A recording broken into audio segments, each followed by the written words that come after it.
pleasure to be back in Woodward, America. Just one of my favorite places. I've been saying it's my third hometown. My first hometown was Muskogee.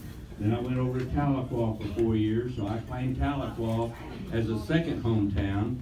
And of course, I think everybody here knows that Linda grew up in Ellis County, and then her folks, when they retired off the farm, moved into Woodward. Margaret taught and was librarian here, and so I claim Woodward as my third hometown. Now, I'm going to tell the story. When Linda and I were 14, I drove out to the farm, and you get to the farm and go to Fargo and turn left, and I remember when Fargo had a I can't drive all this way for nothing, you know that. I drove from Stillwater. Turn left and go out past the city limit, town limits. You go out a ways and you turn right and you're at the farm. Well, I'm on my way through town, and I see something up in front of me in the road. And it's dusk. I should say it was dusk. And I start slowing down, no lights, no flashers or anything. Big pile of police out in the middle of the road. From Kingfisher Ridge. So I drive around it, go on out to the farm, and I said, Bert, there's a big old pile of police here. I didn't know what they did. Big old pile out there on the road, and there's no flashers or anything. It's a real danger. And Bert looked at me like I was from the city or something. And he said, well, everybody in town knows it's there. I bet you guys have football a few times. Oh, yeah.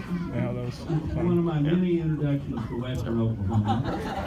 Bert was the one who told me two things that got to line I up thought were across very helpful. Sterling Shepherd. He said you can't get lost on a paved road. Now, I don't know if that's true or not, but it sounds very pithy. You can't get lost on a paved road. And he may have said that because, years ago when Bert was in the legislature, during the Depression at first, and then he went off to war and came back and served until 1962. But we asked him one time, Bert, this was really trying times in Oklahoma. There was a socialist party that sometimes ran second in the polling. And what was the big issue when you were in the legislature representing Ellis County? And he looked at me and said, roads. It didn't matter if there was, I guess it didn't matter, but there was a depression going on and everything else. But at that time, there was not 1 mile of paved road in Ellis County, which is why he thought you can't get lost on a paved road. There weren't any. He also said if you can eat it or drink it in one sitting, it's not a bribe. He told me that when I first went to the legislature. That was very handy advice to have. And I appreciated Bert's wit and wisdom. And some of you over the years may have heard some of his wit at different banquets and events like that. He's the one who told me about the one-armed fisherman who had caught a fish. They said, how big was it? He said, oh, it's not like that.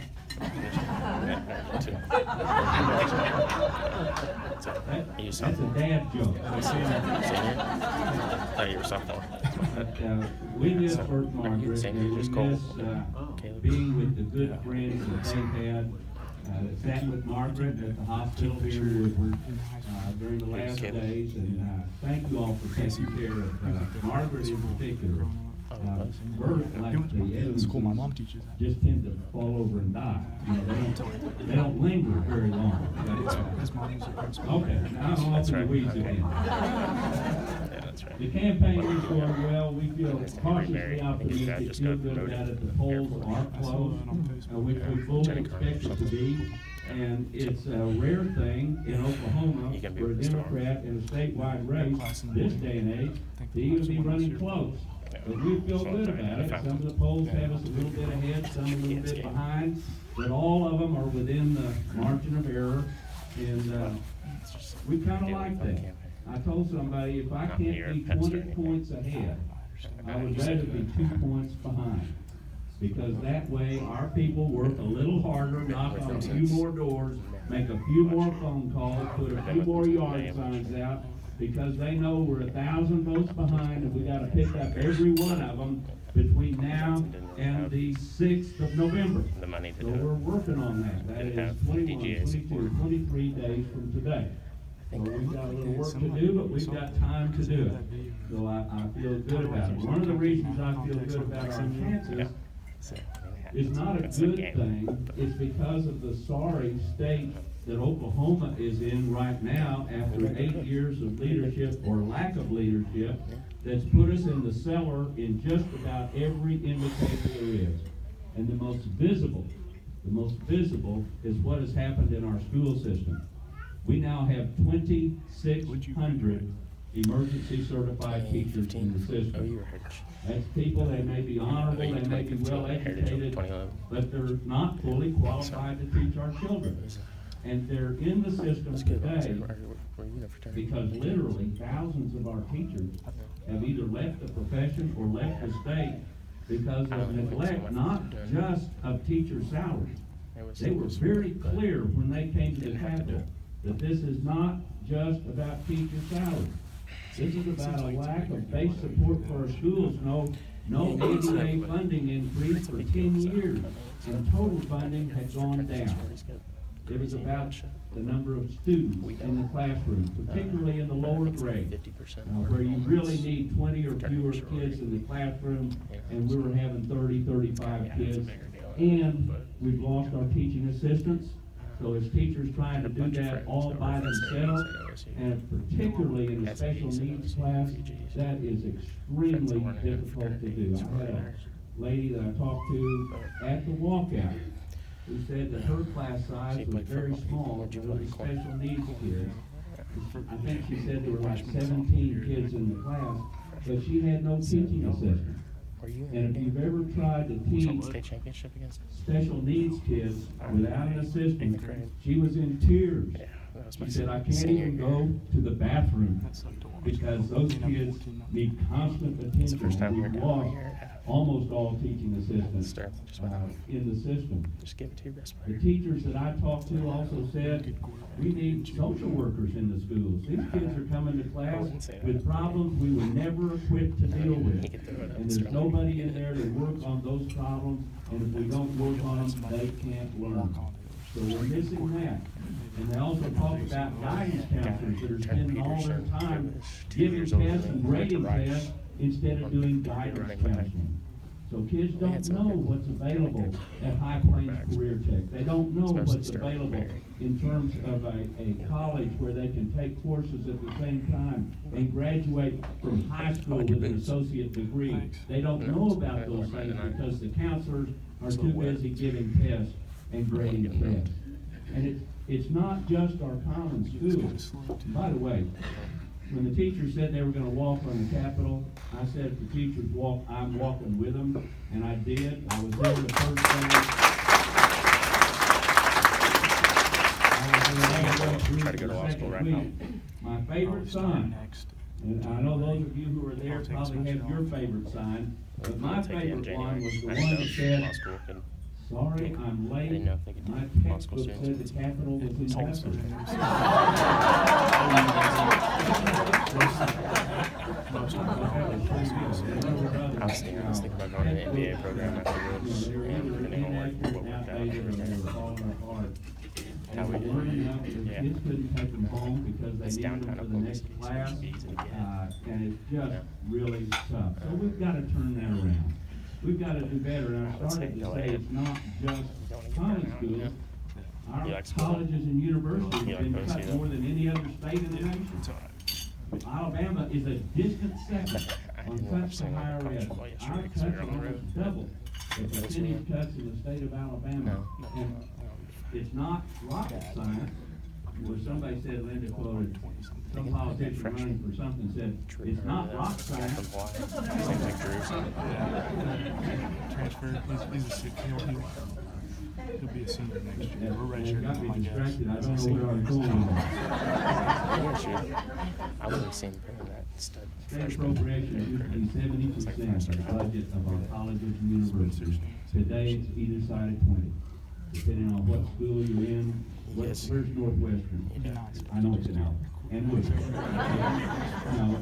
Some of them maybe up to 20, 22, 25, some of them 17, 18, 19. Good deal. Okay. It's going to be either side of 20%, where it used to be 7. And so colleges and universities have raised tuition year after year, and ultimately we're going to price some kids out of college or have them graduate so full of debt that they can't start a family, they can't buy a house, they can't get started with their lives because they're still paying off their college loans because of the neglect that we have had in the state of Oklahoma over the status of higher education. And career tech has not been held harmless. Our career techs have been cut also. Their budgets have been cut. At the same time, we're saying we need to be able to provide the special skills that a prospective employer is going to bring to the state of Oklahoma. We have to be able to take care of that. The place to take care of that is through career tech, but they cut the budget to career tech. It's absolutely backwards from what we need to be doing. The other side, we said we need to build this state with economic development, bringing companies in and helping the existing companies grow. And I say amen to that. But then I ask them, why did you cut the budget to the Department of Commerce? If you want high-tech businesses, why did you cut the budget to OCAS, the Oklahoma Center for the Advancement of Science and Technology? And OCAS is the conduit for funding to a group called I2E, which provides entrepreneurs with funding for startup companies. You know, we're wanting to do all of these things, but we cut the budget of the agencies that are responsible for getting those things done. That's backwards. We need to start investing in our own people, starting with education, but including health and mental health and corrections to bring down our prison population. We need to answer what I heard from Roy Williams, who's in charge of economic development for the Greater Oklahoma City Chamber of Commerce, and his counterpart, Mike Neal, over in Tulsa. And Laverne, I probably hear the same thing from you. You talk to a corporate CEO who asks the question, why should we invest in Oklahoma when you're not? And the only good answer to that question is we are. And we're going to start investing in our own people and build this state. We're ranked as one of the most business-friendly states in the nation. They passed right to work, they passed tort reform, they passed workers' comp reform. We are business-friendly according to our statutes. But we are not business-friendly in terms of offering a climate and a condition that companies want to move to. We're 48 in teacher salary, we're 48 or 49 in per capita expenditures on our kids. Lord, we have had our life expectancy reduced in the state of Oklahoma. They have downgraded Oklahoma's life expectancy because of poor health outcomes. And 8 years ago, we had a chance to do something about that, and our governor decided not to opt into the Medicaid expansion, but to continue sending hundreds of millions of our tax dollars to other states to take care of the medical needs of people in Michigan or California or Pennsylvania instead of taking care of the medical needs of our own people. And as a result, we've left about 153,000 Oklahomans without basic health care coverage. And keep in mind, these are not deadbeats. These are people who work full time. They earn too much to qualify for Medicaid and not enough to be able to afford to opt into the insurance pool and get private insurance. But they still get sick, and when they get sick, they show up at the emergency room, and your hospital and the hospital next door is Tomorrow. That's good. Oh, 8 a.m. the hospitals end up just eating those bills. They're uncompensated care. I got a text message from Steve Brennan, who's the mayor of Wilburton, Oklahoma, just this week. His hospital went under. I was down at Paul's Valley a week or so ago when they were doing a GoFundMe to try to keep their hospital open. And either yesterday or the day before, the city council decided they couldn't fix it. And Paul's Valley has lost its hospital. The same things happened down in Sayre, in Frederick, in Eufaula, and in other communities dotting the state of Oklahoma. Opting into the Medicaid expansion isn't going to solve all those problems. Some of them are mismanagement. I know that. But it will solve some of them. The dozens of hospitals today that don't know at the beginning of the month if they're going to be able to make payroll at the end of the month, can't stand $100,000, $200,000, $500,000 in uncompensated care. We have got to make sure that our hospitals stay open and available. I'm convinced that a community that loses its hospital can be just as devastated as a community that loses its school. And hear me on this. Nobody running for governor this year is going to work harder to keep your schools open and your hospitals open than I will. That's a pledge.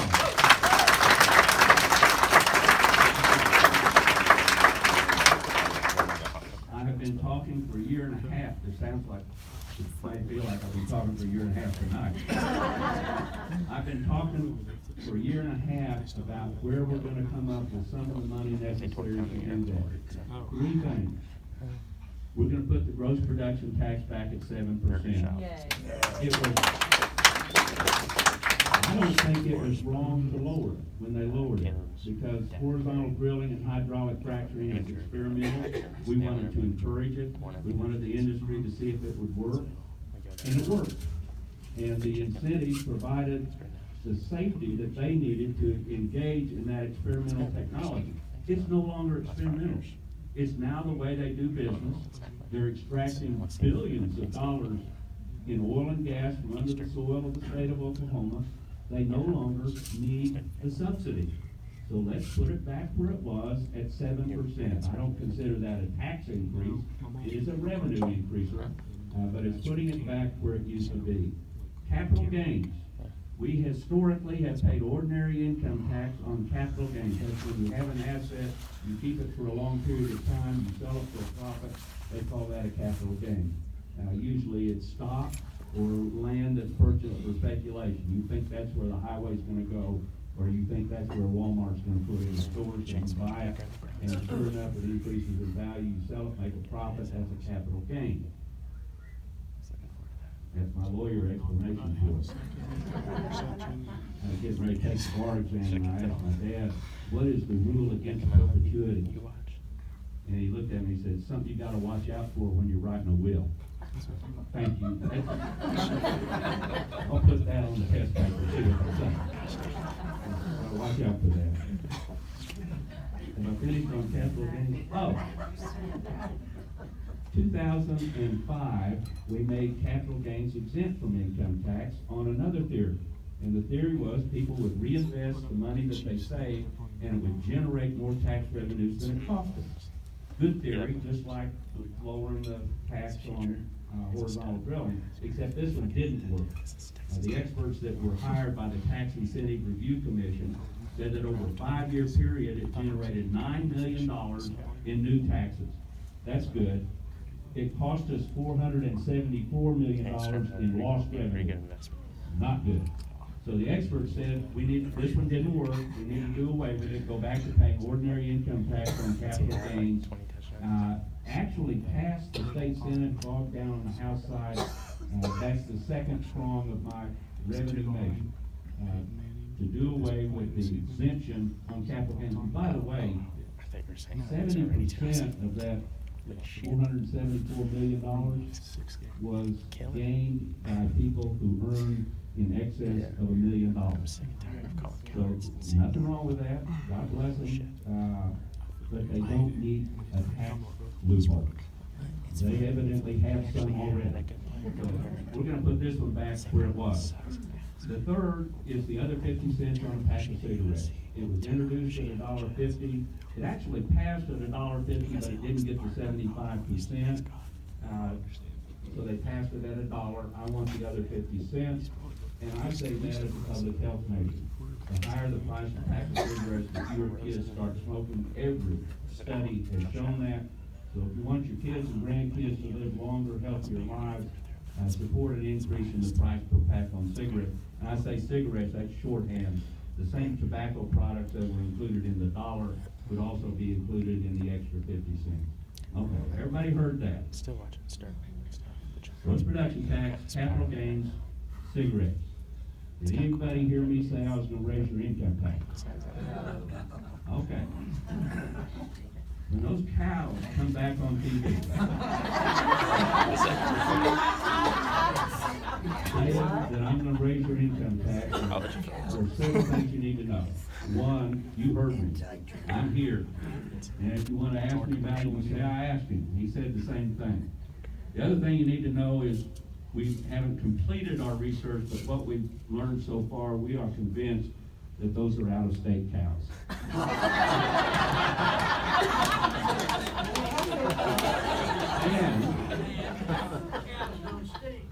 And that's right. We are also convinced that those cows have been in other ads produced by the Republican Governors Association, which makes them professional cows and active cows. Probably from California. So, if your cow's on TV saying that I'm going to raise your income tax, know that they are out-of-state professional active cows, and that they are not telling the truth. Tell them that there's you behind it.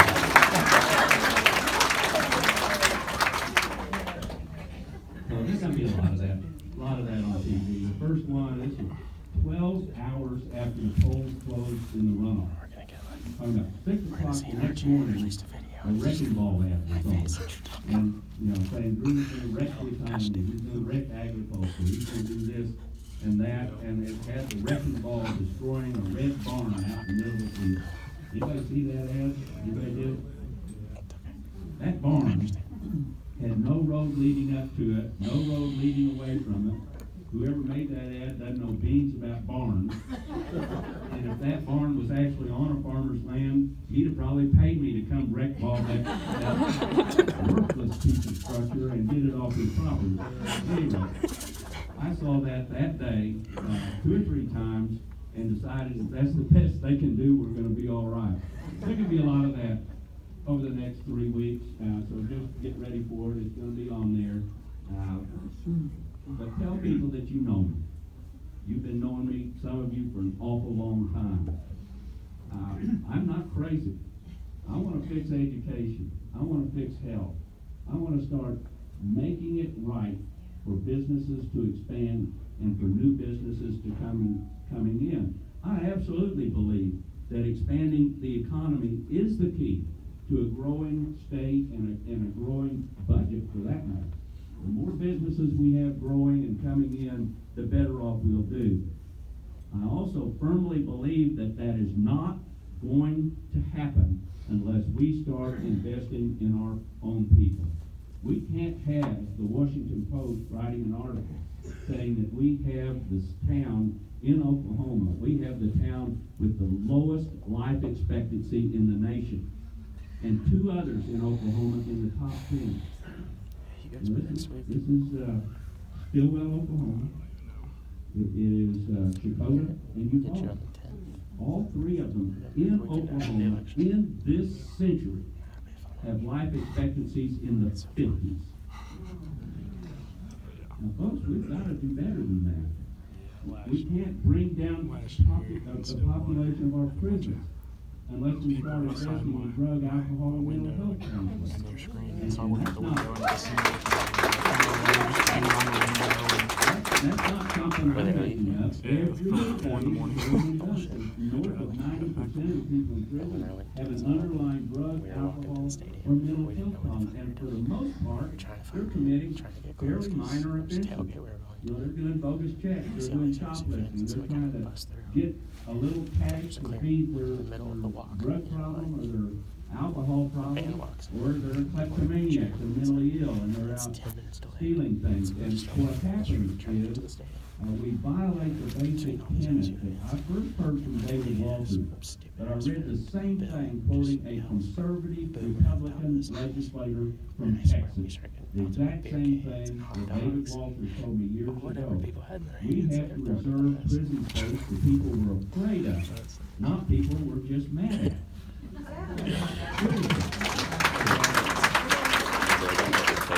I was a DA for 10 years. I know exactly what they're talking about.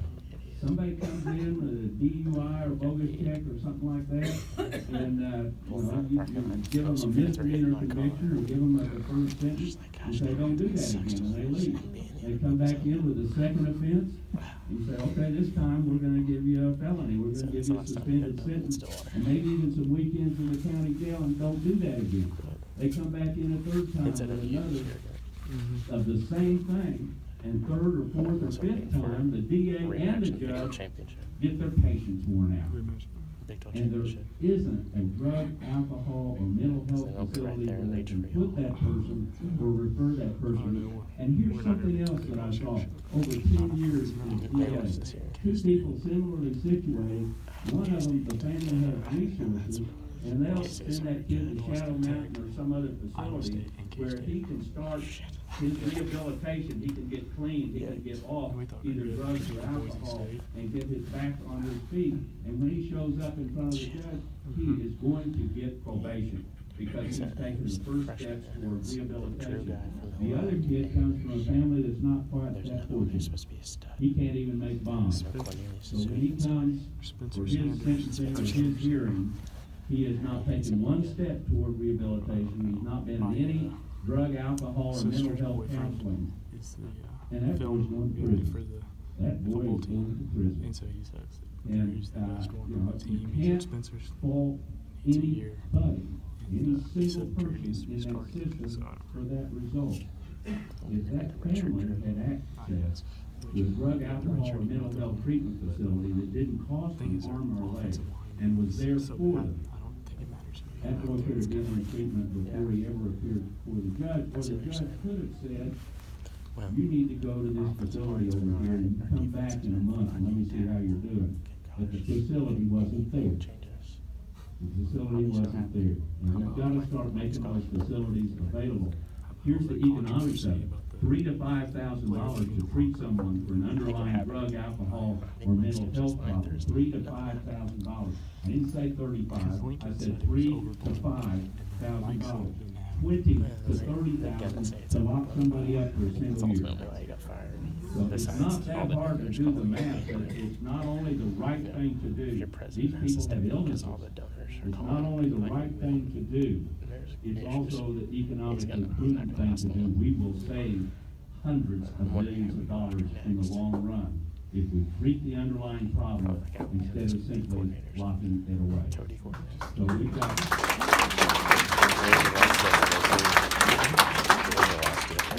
choices to make and a decision to make on what direction we want to go. And it's that serious. On November 6th, we will decide whether we will continue sliding back, hoping things take care of themselves, and they haven't, and won't, or we can turn this train around and start doing the things that we need to do to make Oklahoma grow and prosper and build a state that our children and grandchildren, number one, will stay in, and two, be proud of. That's my goal. That's what I want to do. That's what I want. That's what I think. Linda Edmondson is not only my hometown claim to fame, she is also the chairman of the Edmondson for Governor campaign. Linda, do you have anything you'd like to add? No, you're probably not surprised that I do. I do have something to add, and I only got through about half of the room before we got started. It is such a pleasure to be here and see people who knew my mom and dad. You know, as you get older, you don't see people very often that knew somebody the generation older than you. I don't know how to say that, but you know what I mean. And to hear people tell stories about my mom and to talk about her and my dad, not my dad's jokes, but my dad is such a loving man who means so much to me. It's just one of the reasons why I love coming to Woodward. And I grew up south of Fargo on a farm and went to school in Fargo, and I just treasure this part of the country, and I treasure people like you all. There's just people that don't live out here in Northwest Oklahoma do not understand, but there's something about this country, and it just warms my heart to be back out here and to see you all. And and to see so many of you in one room on a stormy Sunday night when we're about to have the first freeze. Do you need to cover anything up, or have you given up on it already?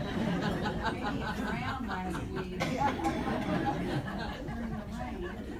I also want to say a special thanks to the sponsors that are here and to the county party for helping put this together. And this was a free lunch, so I don't know if it was dinner. This was a free dinner. So if any of you kind of feel like maybe you could pitch in a little more, not just for Drew, but also for the county party, I'm sure they could put it to good use. And if you're just hanging around in the morning, we are going to be at the Pollyanna at 9, I think. 8. Oh, well, 8. We'll be through at 9:15. At 8. And we'd love to see you there again for coffee and visit. And Drew will promise not to make the same speech. Is that fair? Fair. Okay, that's all I had to say. Thank you all.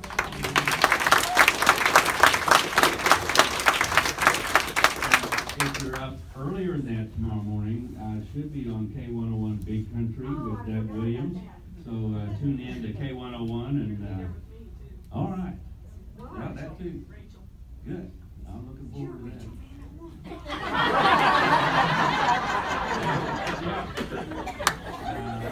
We also have some stickers over here. If you're a teacher or know a teacher, we've got stickers that say "Teacher for Drew." You can wear this on your lapel. You can put it on your car window, or if you have a yard sign, you can put it on your yard sign like that. And listen, people in Oklahoma City would fight you for those yard signs. We cannot keep them. They're in such demand. So. We also have stickers that say Republican for Drew, and I know there's some here that feel free to take one or two and have them take them home. And look, I want you to have the first one.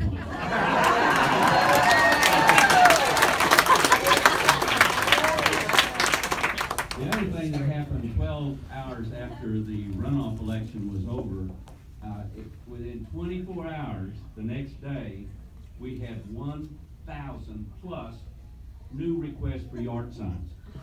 And by the end of the week, that number had gone north of 5,000 new requests for yard signs.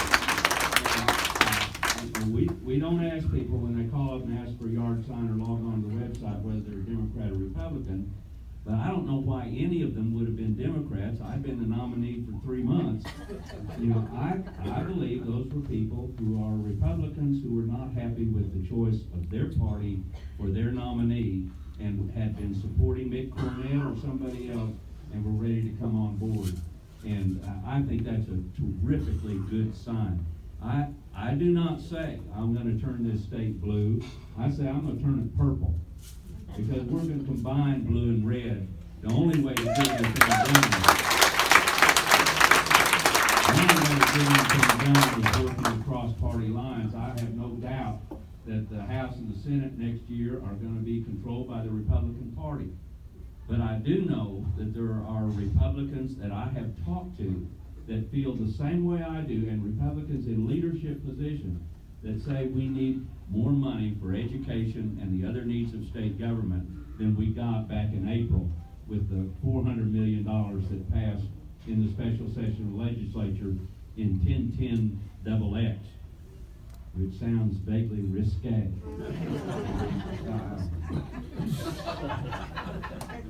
That was the name of the bill that passed, 1010 XX. The XX is because it was the second special session. That's why they did that. You all remember the Step Up Oklahoma group? Yeah, these were business people, and predominantly Republican, but there were Democrats also, Oklahoma City Chamber, Tulsa Chamber. They said we needed more than $700 million back in April. The teachers were saying we need $800 to $900 million additional dollars because, read my lips, we're not just talking about salaries. We're talking about schools, we're talking about support staff, we're talking about state employees, we're talking about needs of people, and they passed it at just over 400. So there's a lot of bipartisan momentum for additional revenues to take up the slack between what was needed and what actually got done. And I want to be very clear. I want to thank the legislators who voted for the $400 million. I do not want to criticize that. It was not easy getting 75% to vote for revenue measure. And I appreciate the ones that voted aye, and I appreciate what they did. And the fact that it wasn't enough, we'll just have to work harder next year, which we will do. So, questions? Any questions, comments? Yes? We probably got about, Chairman says we've got 5 minutes. I felt like the thing that killed Mick Cornett was when he labeled him as a liberal in Oklahoma. And he's doing the same thing to you. How do you combat that? Well, my record is what it is, and they're part of all of it. I'm very proud of what I did. Some of it, like protecting the waters of the state, would probably be ascribed as something a liberal would do. Some of it, like having more executions on my watch than the history of the state of Oklahoma leading up to my watch, would probably not be deemed by most people to be a liberal thing. I rooted out corruption in state government. I did the first investigation of the health department that sent people to jail for a number of things. Ghost employees was the one that was in the newspapers the most. But also the deal that really angered me because it affected the care of people, they would tip off the nursing homes that they were going to have an inspection. And I thought, well, now, what do you expect if you tell them ahead of time that you're going to come inspect? So that was a problem area, and we got rid of some of those people. Carol Fisher, Democrat, went to prison on my watch for not running a tight ship over at the insurance department. I think you ought to judge somebody by what he has done, what he stands for. I did 3.5 years in the Navy, including a year in Vietnam. I carried an M16. And I have a concealed carry permit today. I believe in the Second Amendment, and I hunt. So, what part of liberal do I fit in? I don't think it's a fair label, unless everybody in this room who believes that we should be spending more money on education, particularly teacher salaries, but also base support for our schools, raise your hand. Okay, do you all consider yourselves liberal? Okay. What's wrong with that? Just because you believe in investing in our own people doesn't make you liberal. I agree. I just think his ads, it seems like in Oklahoma, because most people are so conservative, they say that word and then that's, and that's a good deal of hill line, I think. I never heard the word moderate anymore. Mick Cornett wasn't a liberal either. I know. He was more moderate than the guy who ended up winning the nomination, but he was no liberal. What? Those lion cows. Out-of-state cows coming in here trying to sell us how to vote. Don't listen to them. By the way, Mick and I had a nice visit. I met with him. I had a copy of his book, the autograph for me. He had already endorsed Mr. Stitt. I said, that's fine. He really has a remarkable record as mayor. And I hope he stays involved in government and doesn't get just totally burned out. So there you go. Thanks. One comment about education is, I'd be curious to know what the literacy and the skills rate is of those that are incarcerated. I think we could do early enough intervention in grade schools to make sure that they can read and write and have the skills needed for adult life. As one comedian once said, McDonald's minimum wage, $3,000 a week for delivering drugs. Way high, I can't give you the percent. Way too many of them are illiterate, have never graduated from high school. And it demonstrates the wisdom of a lady I hired to do our community service supervision in the DA's office in Muskogee. Because what she would do is try to match the deficits of a probationer with programs that were available in the community.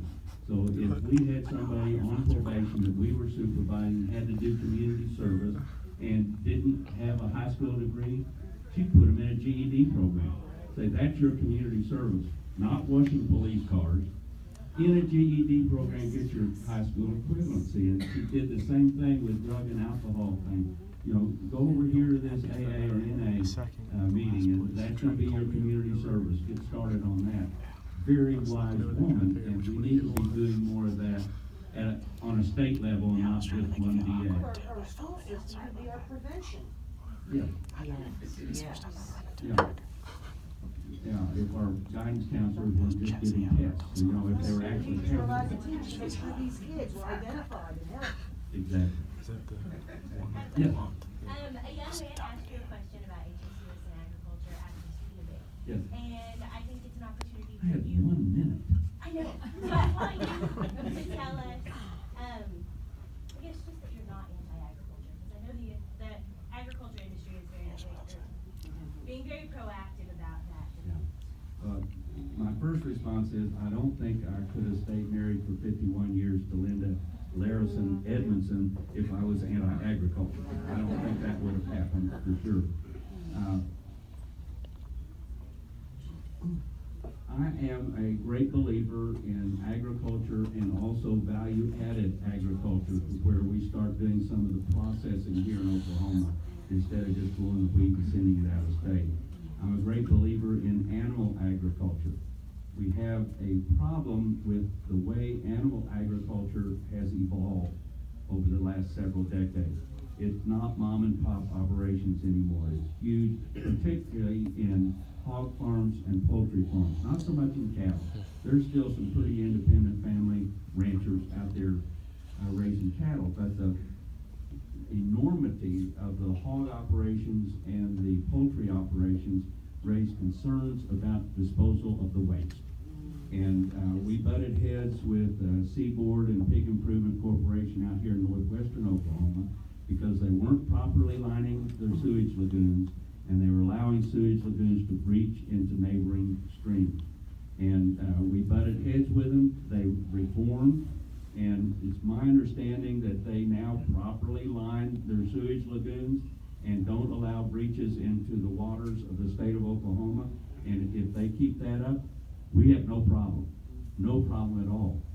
Same with poultry waste, and I could go through the chemistry of it. Is nitrogen and phosphorus. Plants need the nitrogen 8 times more than the phosphorus.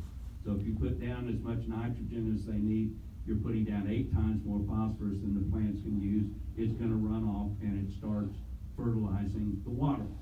And I was concerned about the Illinois River watershed because it was designated scenic river in Oklahoma, and it all flows into Lake Tenkiller, which, as a result of surface application of poultry waste in the summer months, became 70% oxygen dead because of the proliferation of algae bloom.